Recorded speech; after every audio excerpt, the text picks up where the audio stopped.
дена бачкам без да въобще да... Абе, какво бачкате? Какво бачкате? Аз да ти обясня, какво бачкате?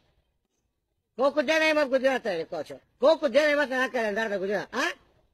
365, така.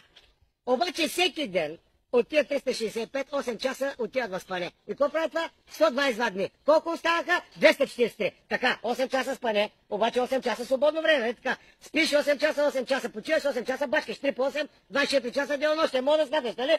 И какво станаха? Останаха 121 ден. Така, обаче тук има един такъв момент, не го забравяй. 52 недели има всяка една година. И ви почивате, нали?